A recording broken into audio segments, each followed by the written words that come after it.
Hey guys, this is David from my Vanguard here with a Buddyfight deck profile. This is actually my first deck profile, and of course I am representing in Danger World. I have it in my hand because I couldn't fit in the camera, so. And then my buddy is gonna be ArmorKnight Gargoyle, because I think, to be honestly, size 2 monsters or size 3 monsters as buddies is kind of bad to use, because you can't, depending on the, as you know, the size rules do offend the game, so running ones, which are like the smallest size, well, zeros, but honestly I don't think zeros can be a good buddy. So ArmorKnight Gargoyle, he looks pretty cool, and you know, he attacks for 3, so if I pull him first game, I'm at 11 life, and I can hit the opponent for 3 damage. So ArmorKnight Gargoyle. Just gonna explain the deck a little bit while I'm at it, but let's see what I can do. First of all, I am running 4 size zeros. ArmorKnight Eagle. Size zeros are really great in the game because if you have a size 3 monster, you can still call, and if you have a size 2 and a 1, you can still call for another one. So basically, you can attack with full columns while playing defensively, and you know, you can try to rush in a little bit. So size zeros are a really good tech in the deck. Of course, zeros are pretty much a priority in this kind of deck because I do run cards like ArmorKnight Demon, which is a size 3 monster, and then I run for my defensive monster, ArmorKnight Hellhound. He's a good stall-ish thing, I guess, like on the center column, since he's a 6k defense. I mean, he's pretty decent. He still has a 5k attack, so it's not too bad. It's like the Dragon World version of the Bronze Shield. And then I do run the 4 gargoyles. Of course, it is my buddy, so of course I run 4 copies of it. Gargoyle is a really nice card you can pull off first turn, and even, I mean, he has a really low attack and defense stat, but to be honest, it doesn't really matter as much, because you can see that he's attacking for 3, so if you pull him off first turn, the opponent's going to be at 7 damage on first turn, depending, well, you can't really do much, so 3 is pretty good. It's the same attack as ArmorKnight Demon, so I think I can call it pretty much even on the first attack, because you can't attack more than once. And then my other one is ArmorKnight Cerberus. Cerberus has the effect of pay 1 cost, put a soul, and has Soul Guard. So again, another good defensive card that you can put on the center, so people have to attack it several times to get rid of Cerberus. So if you can see, like, people think that Danger World is a little aggressive, but in my case, I think it's a little defensive. You just have to play it right and go in at the right time. So it's a really nice deck. I run 3 copies of ArmorKnight Golem. I only do run 3. 4 would be too much. I think 3 is a good number. And as you see, ArmorKnight Golem is a really nice card because it has an 8k defense, which is really hard to get through unless the opponent's doing a link attack. And then attack for 5k and then 2 damage. So pretty nice card. And then I only run the 2 ArmorKnight Cerberus. Cerberus is a nice card. He has an act effect. Put a size 1 or less ArmorKnight on the field to this monster's soul. So it has a Soul Guard effect, and then it has another effect called Full Fire. You may discard a soul from this card, and if you do, you can destroy a monster on the opponent's field. So basically, you can blast something that's really annoying, you know, just in case the other opponent's running Dragon World and he has like Draco energies. You go, okay, I'm gonna use Cerberus and blast everything off. So you can't even use Draco energy, so they have to waste shields on the first few attacks. So Cerberus is a nice card. I only do run 2 at the moment because I had a little space issue kind of thing, and it's like, okay, I don't think I need Cerberus too much anyways. So just 2, and then I do have them on the side just in case I want to switch out the ArmorKnight Demons during the game. So, and then I do run 1 ArmorKnight Medusa. I would probably run 2 if I had an extra copy, but I mean 1 is okay. It does piercing damage, which is like a good good card that can just pierce you cards. So ArmorKnight Medusa, I mean, I do need it, but like then again, like it's not really something I need. But ArmorKnight Medusa is really great. Of course, piercing damage is pretty good in this game at the moment. So, and then I do run the 2 copies of the ArmorKnight Demon, which is amazing card.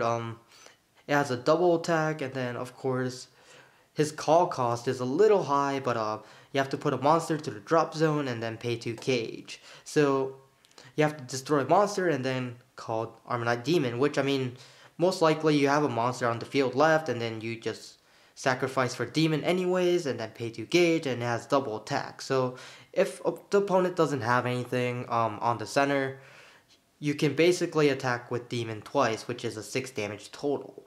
So really nice card. And then Demon, I had a lot of games where I just used Demons to just attack the left and the right. Like, I mean, I would just leave the center alone because most of my opponents are Dragon World users, and they have the green shields and the blue shield, so make them to not use it. I'll just attack the other cards that, you know, so they can't link attack. So ArmorKnight Demon is a really good card that can just get rid of a lot of stuff. And then I'll go explain the items. I do run 2 boulder piercing spears and 4 hysteric spears. I run more hysteric spears because, I mean, it has piercing. Honestly, I could probably take one out for another boulder piercing, but I mean, it has a 5k attack and a 2 damage, and then it has piercing, so it's not too bad. And then I can probably gauge a lot, so I'm not too worried about gauging because I have the Lord Aurora meditation. So, and then you get to charge and draw every turn, so I'll have enough gauge to use Hysteric Spear, although I don't really use it as much because I usually use the defensive monster to guard me, and then just pressure when the opponent has like 1 or 2 damage. I'll use Hysteric Spear and just pierce you the 2 damage. And then I do run the 4 Battle Aurora circle, which is like a negate attack, like negation, attack negation, which is really nice. You don't have to have anything in the center to use it, so it's like the green shields or the blue shield or any sort. And then I do run the Armor Reuse, which is a really good card. Why I would probably run the ArmorKnights instead of the other ones, which are like Dual Dragons, which, I mean, Armor Reuse, you can recycle cards. That's why my monster lineup is a little small, because, I mean, I can reuse my monsters anyways. And then I use 4 survival chances. People say that 3 or 2 is a good number, but honestly, I'll probably prefer to see this card a lot more, and then especially with the new ruling with the sides, I mean, I can probably easily take it out, but keeping 4 as a main deck is not that bad. Deck thinning is always good, and then again, you can charge and draw this card anyways, and you need something to charge anyways, so having 4 copies of these are not that bad. And honestly, with other crazy decks running around, they're going to put you to 5 really easily, so survival chance, I'll run 4. And then I do run the 3 Lord Aurora meditations. 4 is a little too much, because, I mean, situation-wise, I'll probably be charging these if I have good cards in my hand anyways, so I'll just run 3 of these.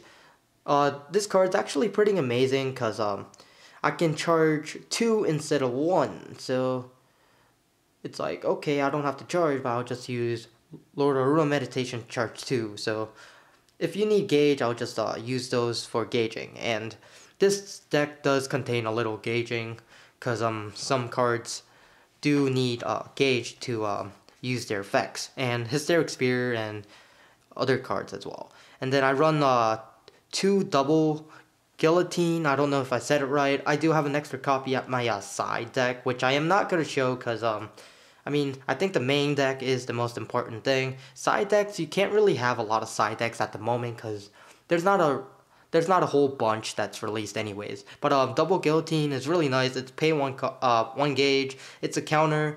Destroy your opponent's weapon, and if you have a weapon, you do rock paper scissors. Yes, you do rock paper scissors. And if I win, the person that uses the double guillotine can affect as much as damage the weapon is. So if the weapon is 2 damage, you can give 2 damage to the opponent and destroy their weapon. But destroying their weapon is like the main thing. So destroying item cards are really nice in the game, especially like well, right now the whole meta right now is containing Dragon World, which there is only 3 clans anyways, but you want to get rid of those Steel Fist or Dragon Knuckles, so Double Guillotine's really nice to play. And then I play 2 Thunder Devastations. I wouldn't play more than 2, because I mean, most likely people run a lot of defensive cards in the middle, so Thunder Devastation don't do too much anyways, but it's a good card to get rid of other cards. So if the opponent's running like if you're running a mirror match, Thunder Devastation's a very nice card to use. And then last but not least, I run 2 impacts. Drill Bunker. Drill Bunker is a really nice card, but it's kind of iffy. I mean, it's not too good comparing to the other impact cards out. Unfortunately, you have to use it when your weapon is standing. So you'd go impact, pay 2 gauge. When your weapon is standing, you can give it penetrate and 2 extra damage. So all my items have 2 damage, and then it gives a 5 and a piercing. So if the opponent has something really big, you just go impact, Drill Bunker, they're going to do something to guard. So I use Drill Bunker as a bait to bait out their guards in their hand and then try to pressure them next turn, since this deck is really defensive. So I run 2 Drill Bunkers. I don't think running 4 is necessary for this kind of deck. The deck profile was pretty long, but hope you guys like it. Comment, rate, subscribe down below. And this was actually my first deck I made in Buddyfight, because it was interesting. But yeah, if you have any comments, just leave it down below, and then any tips will be helpful, because I did just start the game myself, and I have other decks ready for you guys. Hopefully next week I'll have a different profile. So like always, image of the victory, I am Vanguard. Ciao.